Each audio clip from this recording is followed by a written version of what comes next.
खुलुमबाय स्टुडिय'आव दं आं उदांस्रि मोसाहारि इउपिपिएल हानजानि मोनसे बाख्नायजाथाव हाबाफारि इउपिपिएल दोलोनि दैदेनगिरिफोरा दैबानाजों खहा जानाय नखरफोरनो 25,000 रांनि चेक गथायदों।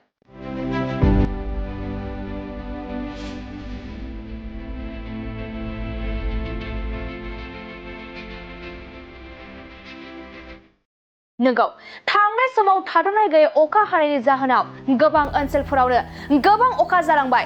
गोबां बिबांनि अखा हानायजों लोगोसे बारहुंखा सारअन्थाइ फैनायाव गोबां ओनसोलफोराव गोबां सुबुंफोरनि न'फोरा सिलिंखार जालांनायजों लोगोसे दैबानाजों गोदोनानै थानानै माइरं दै गासैबो मुवा बेसादफोरानो जोबस्रांलांबाय। लोगोसे बे अखा बारहुंखाया मिथिंगाखौबो बिफां-लाइफां बायनानै खहा खालामलांबाय।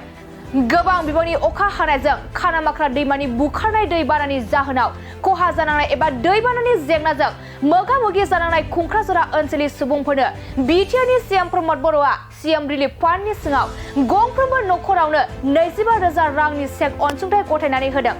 लोगोसे मन्त्रि उरखावग्रा ब्रह्म, लोकसभानि एमपि जयन्त बसुमतारी, एम उखिल मुसाहारि आरो राजु नार्जारि बिथांमोननि नुजाथिनायाव खुंख्राजरा ओनसोलनि दैबानाजों खहा जानांनाय सुबुंफोरनो 25,000 रांनि चेक अनसुंथाइ गथायनानै होदों। फिन फोरमायबावदि इउपिपिएल दोलोनि दैदेनगिरिफोरा दैबानाजों खहा जानाय नखरफोरनो 25,000 रांनि चेक गथायदों।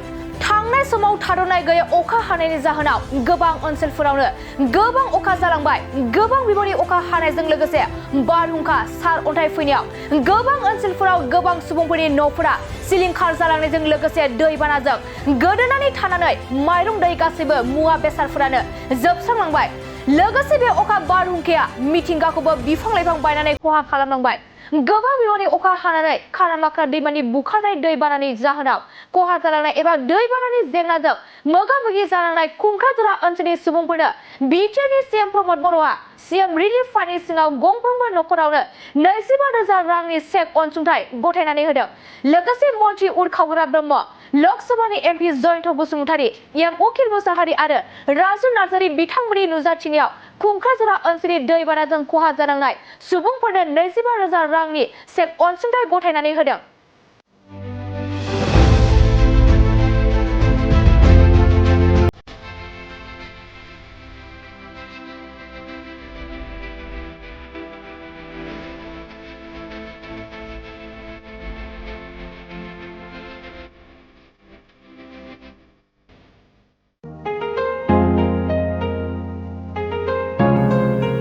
मोनसे फोसावथाय नोंथांमोननि थाखाय मोनसे गोजोनथाव खौरां लानानै फैदों।